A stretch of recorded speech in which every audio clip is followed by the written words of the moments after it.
appreciate it. Thank No you. problem. Sure. All right. So who would like to go first? Introduce yourself. Tell me who you are, which organization you work for, and what you do. I'll start. I'm Shaquita. I'm from Pathfinders.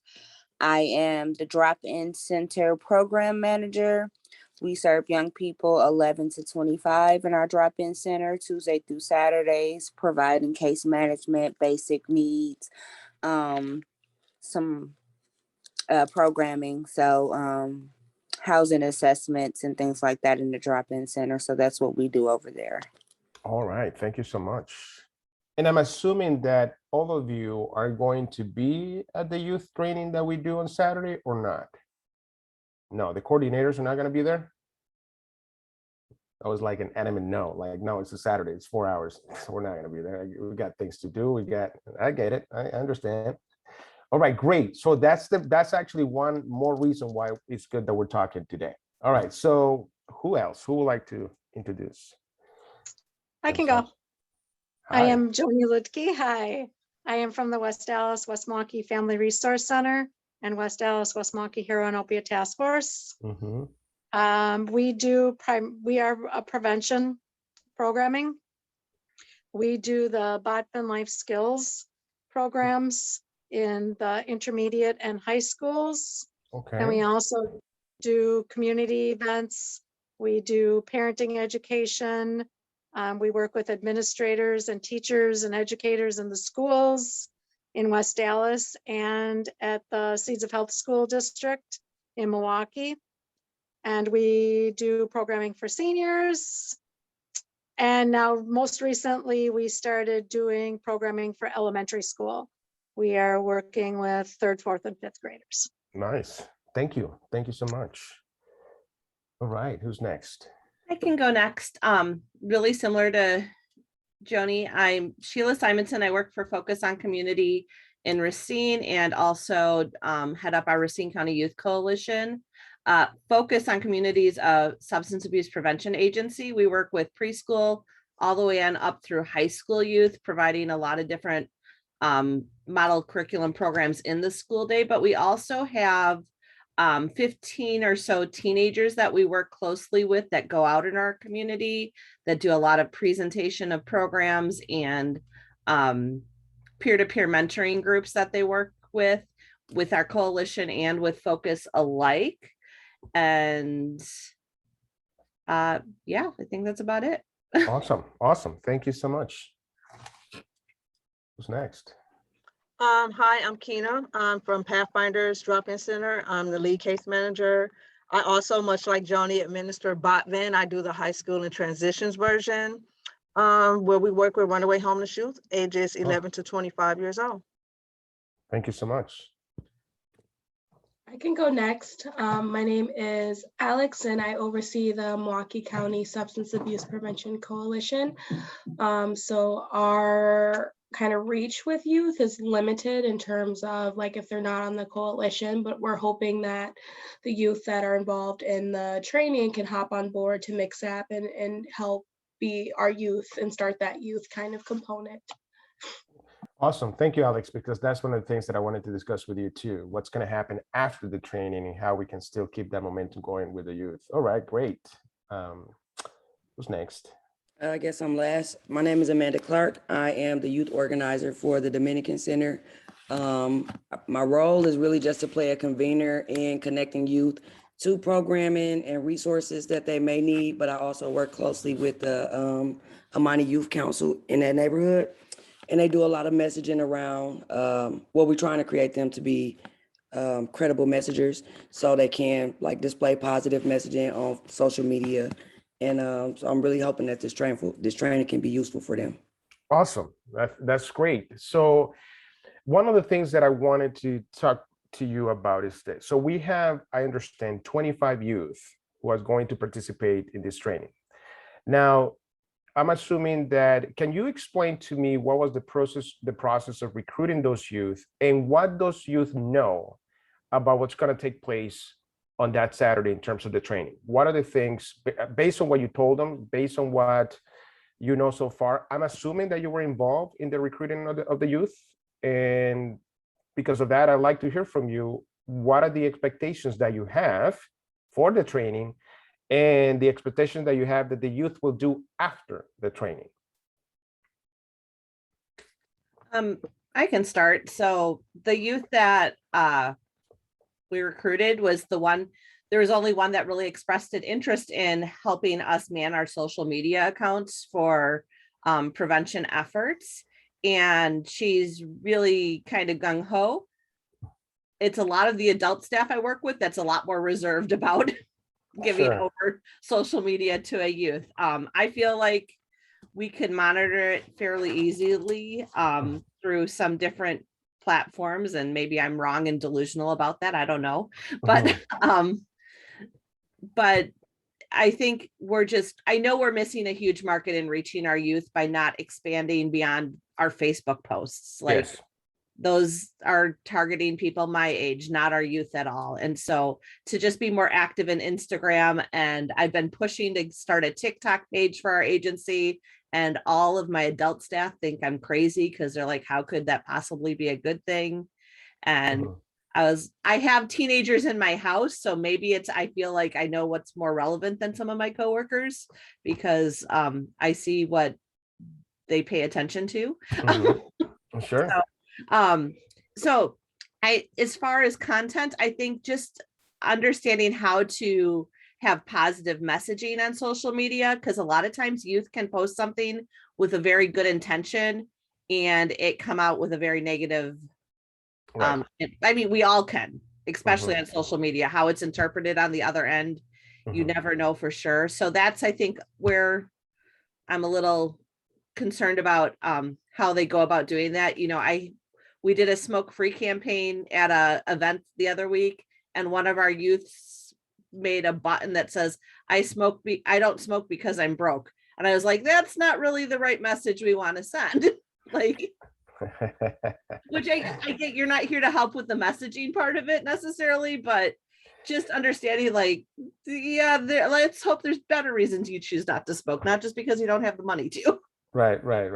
Well, and one of the things too, I think, and you're right, I think if you're going to be actually trying to target youth or have the youth somehow be part of the message when it comes to social media, and we're talking about prevention, the youth actually need to be part of the creation process. They are the one creating that messages. Now, you as the adult, obviously, that's when you say, you know what, let's think a little bit about that message, right? That might not be the right message that we want to communicate with your peers, but that's the guidance that they need. And so what they don't need really is how to make it fun or make it engaging, because for the most part, they already know how to use TikTok. They know how to use Instagram. They know how to use Reels and do all this stuff, right?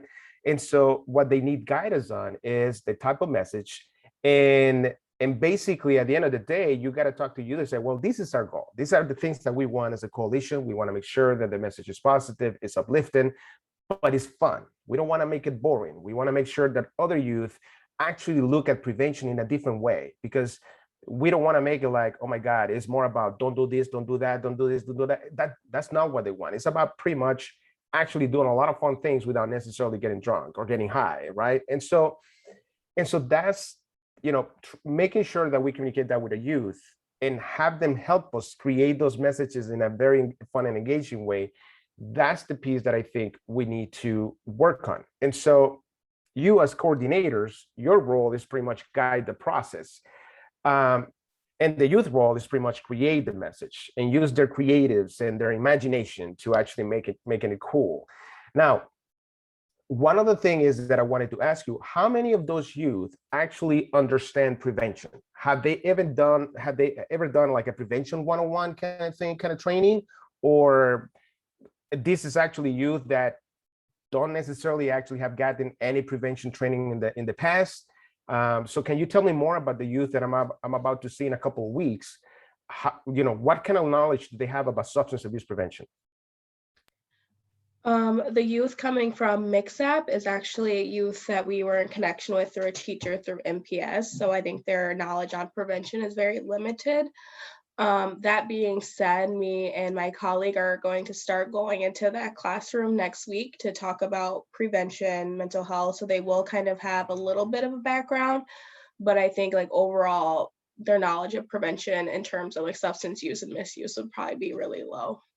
Okay, so do they understand that the training that they're going to participate in is actually about social media? Yes, but it's also connected to prevention. Do they know that? Yes, so they do know like kind of the precursor aspect, but not like anything other than like the title and then what we do. Okay, all right. Because one other thing is that I just wanted to make sure that they understand that, yes, you're going to be doing the training, but we're going to be talking about prevention quite a bit. And I'm going to be showing them examples of other youth coalitions across the country that are using social media to deliver prevention messages. And so I just want to make sure that they understand that that's what's happening. And yes, and we're going to talk about personal branding and how that actually is connected to everything that we do on social media. And the importance of having positive messages out there and so on. But so, you know, one of the things that I've done in the past with another coalition is that when I do these trainings, I have the coordinator doing sort of a prevention 101 kind of thing before I start. And then the coordinator also talks about, look, you're about to actually go into this training. What we hope is after the training, you come back and we can work with you, and you'll be part of a youth advisory group, and you pretty much will be in charge of helping us create content for social media. So, so that's why I asked if any of you will be at the training, because for the most part, someone, a coordinator, whoever recruited the youth, will deliver that message to them. And so they understand that after the training is over, you know, it's not like nothing will happen, is that you will reach out to them again and making sure that now the implementation piece of that training continues by you guiding them in the process of now working with them. Now, the other thing too, that some of these coordinators that I work with, they also explain what's in it for them. So when you say, you know, we want to work with you and we need your help, a lot of the youth said, okay, that's great, but is there any incentive for me to actually work with you? And so the coordinator, for the most part, will say yes, and we're going to have some gift cards, and we're going to have some of this. So you know that will be part of actually what you receive as we're working together. So I don't know if any of that is something that you have thought about, or any of that is something that at some point you're thinking about communicating to the youth, or do you have a process in place in how to continue working with the youth after the training? Or, you know, if there's something that we need to mention at the beginning of the training so the youth actually are still motivated and interested in, you know, in taking part of this. Carlos, I'll just throw into that we, AWI, the host of the training, it has provided $100 worth of gift cards as incentive for each of the youth that are registered to attend. So we are already providing that incentive to get them to the 4-hour training. And then hopefully today, that's what we would discuss of like how coordinators can work with youth going forward, if they want to become like more of an intern style, or if it's just like a more casual, but like how to provide that and that incentive. Yeah, and I think part of it's too, I think the success of doing something like this with the youth is to actually, the training is over, is for you to actually reach out to whomever you need to reach out to that is part of your coalition, and sort of actually and be, you know, there are different ways in which you can still incentivize them, right? You can actually give them gift cards. There's a coalition that I'm working with, and they actually had some funds available, and what they decided to do is actually create a part-time position. And basically it's a part-time, but it's more of as a consultant kind of thing. So it's not, they don't have benefits or anything, but they're paying $15 an hour for about 10 hours a week for that particular person to help them with content. And it can be 5 hours a week. It doesn't have to be, you know, you decide what actually makes sense. And so if you think about it, that is attractive for a youth who already know how to use social media, and they're getting paid to actually help you create some great content when it comes to prevention. I don't know if that's something that you have discussed. I don't know if that's something that you are allowed to do. But that's one way that this particular coalition is doing it, and it's working really well, because now they have this youth pretty much helping them with the content creation. But I think that's something that I would encourage you to evaluate if that's something that actually will work with your finances. The other thing too that they discuss is, well, if we don't pay them $15 an hour with a gift card, sort of equivalent to the amount that they get on a weekly basis, could also be attractive. And the answer to that is yes. I think anything that is actually has to do some sort of actually has money value is going to be attractive to a kid, right? Because they want some money to spend on the things that they like to do. And so, so I would highly encourage you that if you actually create that you create something like that, so the kids actually don't get, sort of actually, they don't want to feel like they're being used to do something or being taken advantage of. I'm creating content, I'm doing all this, but you are obviously, as a coalition, you're looking good, but then the kid is like, okay, what's in it for me? I know that I'm learning, but for the kid is more than just that. And so what are so what are the things that you're planning on doing after the training is over? How do you planning on continuing that momentum? So one of my concerns is we only have one youth attending the workshop because she was the only one available, but we actually have the 15 youth I talked about, they're on our payroll. And so this would be part of their potential job description. So most of them go and do prevention programming and after school programs that they get paid for, but there's a few of them that are really involved in other extracurricular activities and can't. And so this is something we thought that they could still be engaged with the work that we do in our community and have some part-time job as well. So I'm curious, like, how capable is she going to be to share some of the knowledge she learns from the training with them when it comes to content creating? Because being creative by yourself is really challenging. It's often done better when you're in a group of your peers working on it. Yeah, I mean, part of it is too, I think the training is going to be recorded. So this is something that if you're going to have access to it, you can certainly actually share this to the rest of the youth that you actually are working with. One of the things is that, is not necessarily for them to remember everything that they learn, but one of the things that I will highly encourage is at least that whoever you actually are sending to this training is that once the training is over, that you meet with them and say, okay, let's actually talk about what are some of the things that you have learned, but it's also, let's talk about, okay, we know that TikTok is one of the platforms that your peers are at. So let's not complicate the process in terms of, okay, what social media platform we need to be at. Now, let's TikTok makes total sense, or Instagram, for example, right? Okay, great. So based on that, one of the things is you will help that youth and work with that youth to select the topics that you think will be nice for that youth to help you create content on. Because remember, if the prevention knowledge that they have is very limited, that's where your expertise come in when it comes to prevention. You're supposed to provide that information to them. They're not supposed to come up with that list on their own. And so the coordinator's role, I believe, should be, okay, let's sort of actually talk about the messages that have to do with prevention that we think are things that youth need to know. So, and then you say, okay, give me your feedback. What do you think? If we're talking about, for example, smoking, or we're talking about smoking weed, or we're talking about vaping, or we're talking about underage drinking, let's actually these are the topics that we as a coalition, we believe it's important for youth to get educated about. Now, if I'm talking about vaping, for example, then you will ask the youth, what are the things that kids actually find interesting or attractive about vaping? That's where actually the youth is actually just going to educate you in terms of their perspective about vaping. And then you say, great. So if these are some of the things that they believe vaping does for them, let's talk about, here are the facts. And so I just want to make sure that you understand that the content itself needs to be guided by you, because you are educating the youth. And the youth role is pretty much helping you create that content in an interactive, engaging, and fun way, so their peers can actually find that content cool. They can engage, they can share with other friends as well.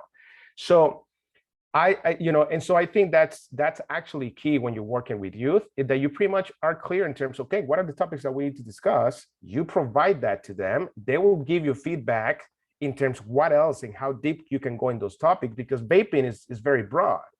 So you might want to ask the youth, tell me about vaping. What do you think they find attractive? Why do you think they actually, they're more interested in doing that? Do they think that vaping is not harmful? And why do they think that it's not? So that's actually, the youth is going to be providing all this information. And then your job is, okay, let's actually now let's create some facts. Let's educate them. And this is actually is not true because 1, 2, 3. And so that's how would I approach it. After the training is done, you meet with the youth and you talk about, all right, you learn some things about social media, you learn some things about prevention. Let's talk about some of the topics that we need to actually, produce for TikTok, for example. And you provide a list of the topics. You actually do, they will give you feedback and what else you can actually create, and they will create the content. You will approve it, of course. It needs to go through an approval process. You will approve it. But I think that's how you start building momentum. And the other thing too, you are not supposed to have the answer for everything, or the youth is not supposed to know everything, right? It's about you starting slow and then you actually change as you go.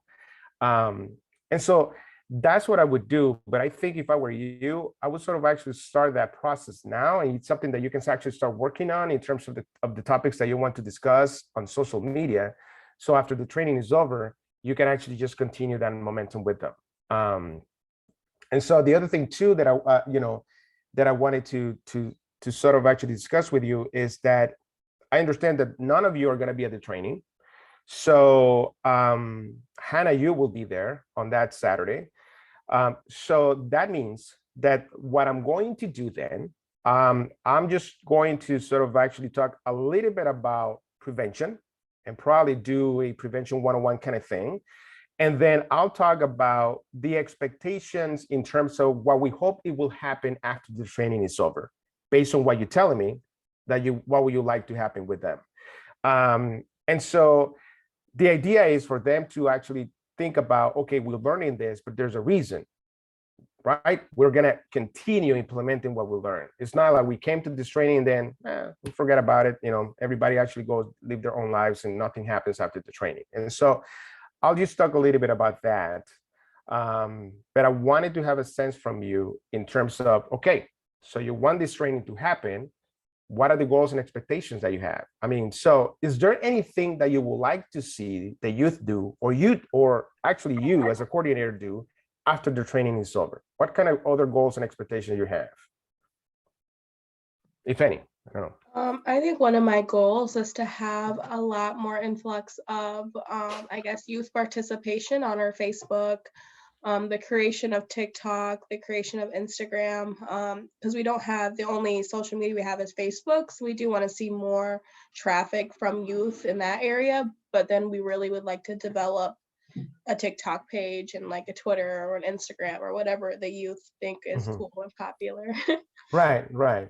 And so for the most part, yeah, to your point, Alex, I think, what the youth is going to tell you that Facebook probably is not going to be the platform in which they're going to engage the most. But they, TikTok and Instagram are probably going to be the ones that they're actually using the most to engage with their peers. And so one of the things that I would say is that you got to allow the youth to probably tell you in terms of, okay, which platform do you think you'll be more comfortable with? And the platform that you think is going to be more successful, we're actually creating content, right, that have to do with prevention. So for the most part, they're going to say TikTok and Instagram. Okay, great. So we pick those two. Now, in order for them to start creating content, one of the things is obviously you have to empower them. You have to give them the right tools and you have to educate them. So one thing I believe though, that even after the training is over, I think you should continue doing that prevention message and do that prevention 101 part 2 or whatever you want to call it, so they can start actually, amplifying their knowledge about prevention, about smoking, about vaping. Remember, they got to buy into the prevention message first before they actually try to convince their peers about it. And so I think that's something that we need to work on, is building that foundation, so they understand the importance of it when they actually are working on social media content. And so I'm going to actually emphasize that on the training as well. So making sure that they actually understand that piece. And when I talk to prevention about, during the training, I want them to tell me what they think about it, because that's the other thing too. When they hear the word substance abuse prevention, okay, what comes to your mind when you hear that? So the training itself, if you think about it, it's not only teaching them about social media in terms of being strategic, but it's more about learning for me and from them in terms of what they think about prevention, because that is something that you can use to create content that will attract their peers as well. I just want to demystify any knowledge that they might have about prevention. They might think it's boring. They might think, oh my God, I'm not allowed to have fun. I'm not allowed to actually do things, whatever that is. And that's something that we obviously need to take into account when we're creating content. All right, so we got 25 youth. So I want to show you really quick the outline of the training, so you can actually see what we're going to be talking about. And let me actually just show my screen here really quick.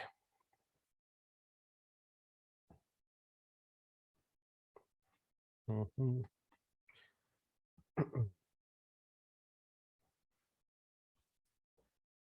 All right, so this is a more of an outline in terms of what we'll be discussing. So I usually do more of a coalition overview. In this case, I thought one of you were going to be there, so I thought maybe you will actually do that. So I might change this a little bit. And then obviously I'll ask them to introduce themselves. I want to hear from them also their expectations of the training. I want to know from them what they're expecting to learn. We'll talk a little bit about prevention. And then I'm going to be showcasing some other campaigns that actually have been generated and driven by youth only. And then we'll talk more about concepts, social media for personal branding, marketing on positive and prevention messages. But then to be a little bit more intentional and descriptive, the things that we're going to be talking about, we're going to be talking about creating content and being strategic about it. So a lot of the youth, for the most part, you understand that they create content because they're creating it for fun. They just want to share something that is fun. They want, their friends to comment. They probably share some of the things that they're actually doing. But in this case, since we actually are learning how to use social media for a particular coalition, a particular brand, we have to think about the strategies. And so I'll discuss that with them.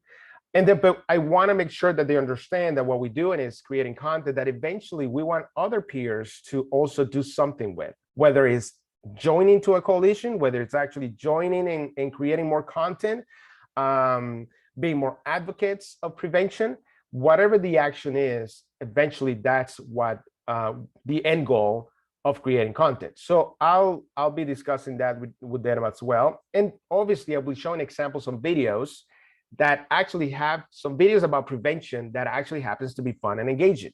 So they can see themselves that when we talk about prevention, it doesn't have to be boring or it doesn't have to be engaging. But I will actually do a very short presentation about data. I just don't want them to overwhelm them, but I wanted to actually understand some of the things that we're looking at if we're creating videos. Okay, how do we know we're being successful? If it doesn't go viral, that means that it's not successful? No. We actually just look also at the engagement, the amount of views, and so on. Because right now with kids, everything that goes viral is, oh my God, we have thousands of millions of views, and that for them that's great. But that doesn't necessarily needs to be a success factor when it comes to creating good content. There's a lot of great videos out there that haven't gone viral, but they create a lot of engagement, and that's what we're going after. So I'll make sure that they understand that piece as well. So this is pretty much how I'm actually outlining the content that they will learn that day. We have 4 hours, so it's gonna be interactive. They're gonna be doing some activities as well. We're gonna have a break, obviously, within those 4 hours too. But this is actually what the training is going to be about. Now, any thoughts, any feedback, anything else that you think you want me to deliver in your behalf when I'm meeting with the youth? Any message?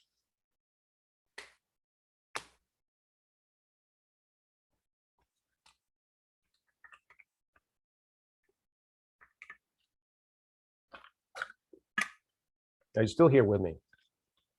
That's the other question.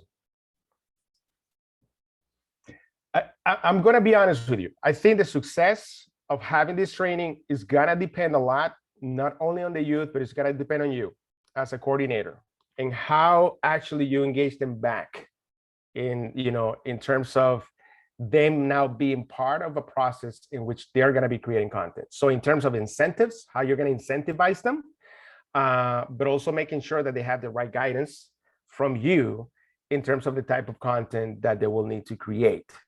So, so if there's anything that you would like me to, to include besides to what I just showed you, anything that you think will be beneficial from your coalition perspective, let me know.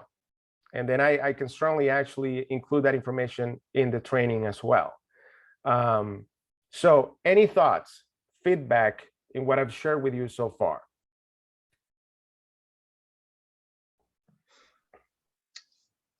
I was just looking at the overview and I think it's really great. Like, I don't see anything that's missing. But my question for you is like, what is the age range? Like, what would, like, the material that you're presenting, like, what is like the age range for like comprehension? Sure. So this training is actually targeted to teenagers. So we're talking about, I've done these trainings for 13 to about 17, 18 years old. So that's the age range of the content of the messaging that we're going to be discussing that day. In fact, the campaigns, examples of the campaigns, they're targeting other teens as well. So that's pretty much what the age range will be. Did I answer your question, Alex?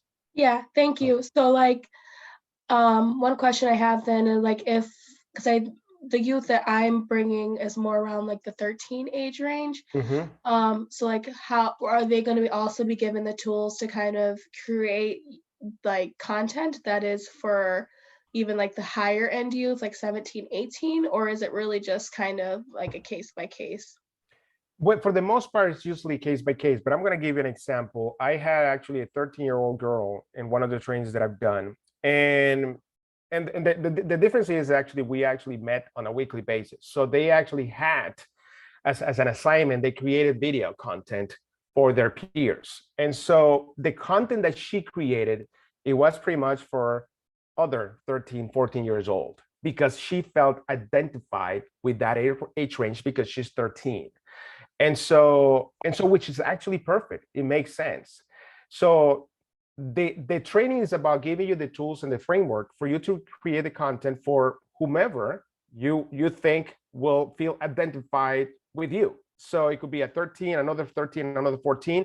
The 17 years old, I might actually produce something totally different based on the way that they actually engage, right? Versus a 13, 14 years old. So it's going to be perceived differently based on the age, but the messaging, the infrastructure, the framework is going to be the same throughout. So that is something that I will explain throughout the training. It's not that, okay, this message needs to be only for 13 and 14, and this one is going to be for 17 and 18. Not necessarily. So I think one of the things that is important is that when we have youth working with us, they're going to produce content that is going to be related to them and related to their peers, which is pretty much in the same age range, and that is great. So so that's the way that I approach this. I want to make sure that the youth feel empowered to create content that actually relates to them as much as they relate to their friends as well, without necessarily saying it needs to be for this particular age. I want you to create content that you think is meaningful, but also it's going to make an impact, or other people actually are going to be commenting on that as well. So, so for example, this 13-year-old, actually, she was talking about bullying because she felt bullied at school, and she talked about her experience in actually with bullying, and she wanted to tell her story. And I think she did a wonderful job in creating a video. The video actually was about a minute. So we talked about also short videos as well. So again, so the purpose of the training is I'll give you the tools, the framework.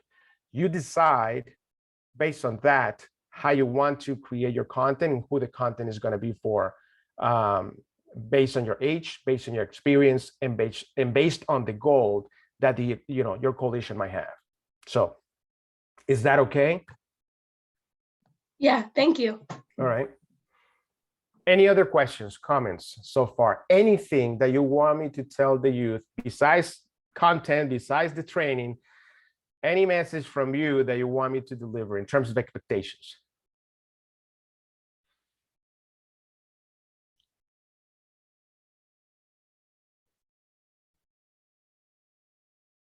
If not, that's fine. I'm going to say a few things in terms of what we hope to accomplish after the training. And I'll say that you will follow up with them to actually meet with them to talk about the content creation process. In fact, you will talk with them about the incentives and how they can participate and so on. And then I just leave the rest up to you and how you actually engage them back. And they start actually the process of actually using social media. Now, having said that, I like to say that if you have questions, if you after the training, you can certainly reach out to me and, via email, we can get on a quick phone call and I can certainly actually provide, give you some feedback. So I just don't want you to think that, I did this training and if you have some questions, or things that in terms of how to actually get the youth back or whatever, that I'm not available anymore because we signed a contract and the contract was only for this. No, I'll be flexible and we can certainly actually have a discussion. I want you to be successful in doing this, but a lot of this is going to depend on you and how you actually engage the youth back. I gave you some feedback, some recommendation on this call that I hope makes sense for you. But I think in order for this to be successful after the training, I highly encourage you that the week after, the first week, you actually go and reach out to them because the training is still fresh and you actually start what the process will look like for them to actually engage with you. If you have it on payroll, that's fine. If you actually have incentives, gift cards, great. You make sure that you mention that to them. But it's more about now establishing the TikTok or Instagram account. You make a list of the topics that you want to actually create content for the youth. They will provide feedback and maybe they will give you a different list or they will actually expand into the list that you're giving them. But that's how you start working with them. And so, but that guidance needs to come from you. So any other questions, comments? Yes, the training is going to be recorded. So Hannah is going to be recording this. And so, yes, you can actually view it at a later time. Yep. Any other questions? I do have one question. So Sure. I could be very off base with this, but I had one of my sons who does social media for his grown-up job was telling me that through TikTok, you can have multiple users on an account, but that they can, but like you can upload videos, but only one person can actually approve them to be loaded. Is that, do you know a lot about TikTok? Is that accurate? I haven't ever explored it. Yes, that is accurate. But one of the things that I would say is that when you actually are creating a TikTok business account, which is different than a personal account. So as a business account, you got more features. So you actually have, you can add a multiple admin people, for example, which is something that I would highly encourage you, right? For example, Sheila, you can be one of the admins, right? Then you actually have a youth who actually can be, one of the admins or one of the content creators. So you will select the role that you want him to have. And then what I would say is this: kids can actually create content. I would actually say, have the kids send you the video or, give him a link. You can actually give him like a Google Drive link in which you can upload it to a folder, and which other coalitions have done it. So they actually, what they create, they use Google Drives and basically they start creating folders and they say, okay, TikTok videos about tobacco. And then, you will, any content that actually goes about tobacco, have the kid actually just upload that into there before you post anything on social media. Even if you post it as a draft version, I'd rather actually see the video outside of social media first, just because if for some reason they do something, they say something in that draft and it becomes a published video accidentally, then you don't want to, deal with that afterwards. That's really what I was, and that's kind of how we talked about it, is having a Google Drive folder that all the kids youth would have access to, and then we could upload from there. So that's really where I was wondering, like, what your best recommendation would be. So Yeah. that's, you know, Yeah, yeah. And then, and Sheila, you will actually say, okay, this is good. Now we can upload it. And so, yeah. Any other questions, comments, feedback? Anything else that you want me to add that you say, hey, Carlos, it will be nice for you to talk about this, that maybe it's not being reflected on the outline here.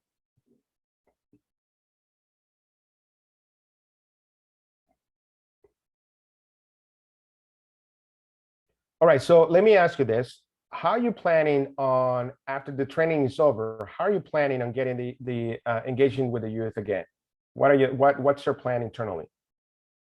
And I know Sheila had mentioned what some of the things that you're going to do afterwards, because you already have a group of people that you're working with. You are sending one youth to this training. All right. So anybody else, how are you planning actually, if you have recruited youth and you're sending some of your youth to this training, what's your planning? How you, in terms of actually have that youth be involved again with you in applying what they learned at the training? For mix up, we are just going to reconvene and ask like if they feel comfortable with being a part of the mix up team as like our social media creator for youth. I'm going to talk to my supervisor about providing a stipend. So kind of explaining to them like what our expectations are, like what they expect to kind of get from us and things like that. And if they want to continue, and then that would just be like a different conversation, but just allowing them to know that that is a position open for them to participate in. Awesome.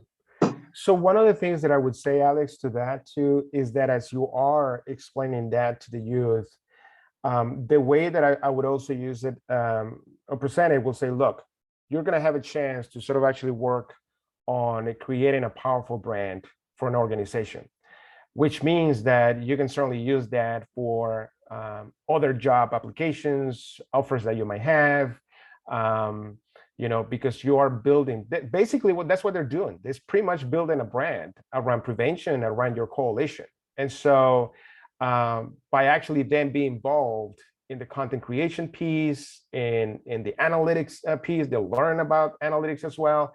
So that's one of the things that I would also mention. So they actually see the value of doing that as well.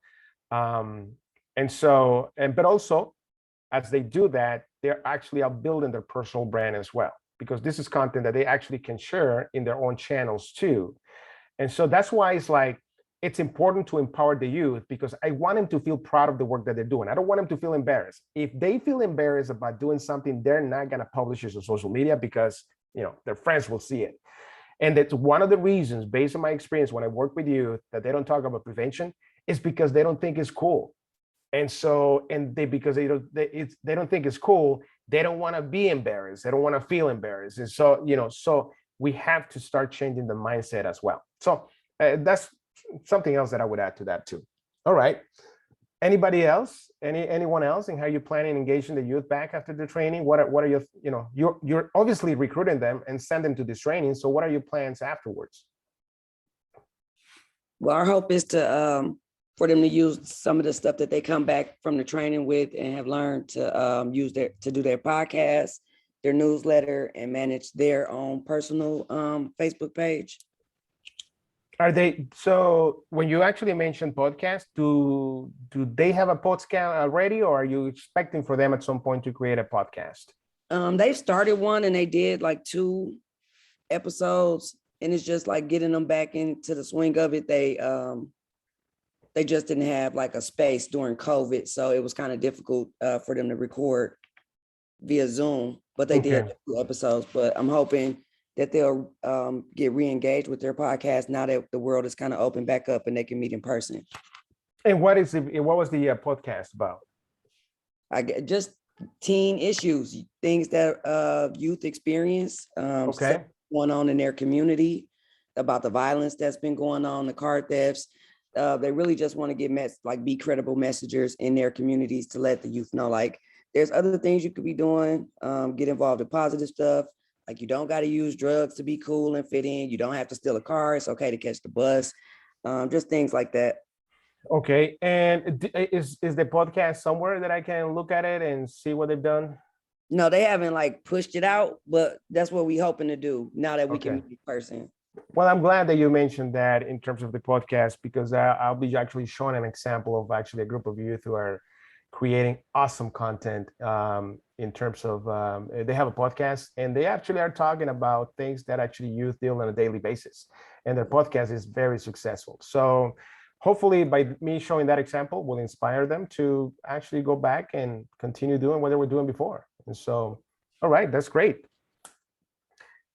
Is anyone else, anybody else? Any other feedback, comment? If not, that is fine. But I just wanted to make sure that we I have this conversation with you.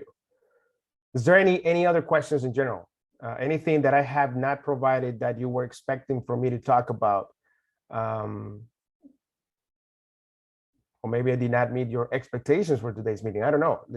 That's why I'm actually opening up to anyone who actually can provide any feedback or comments. If I don't hear from anybody, I assume that this was great. I surpassed your expectations and everything. So it's up to you.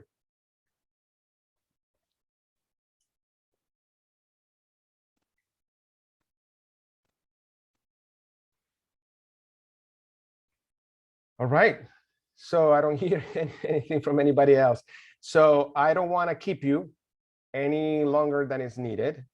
So I'll conclude today's meeting with me thanking you for the time that you actually have taken to be here.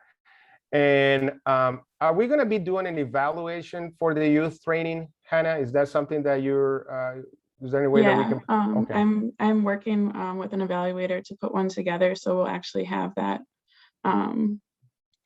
We'll have that together for the youth session.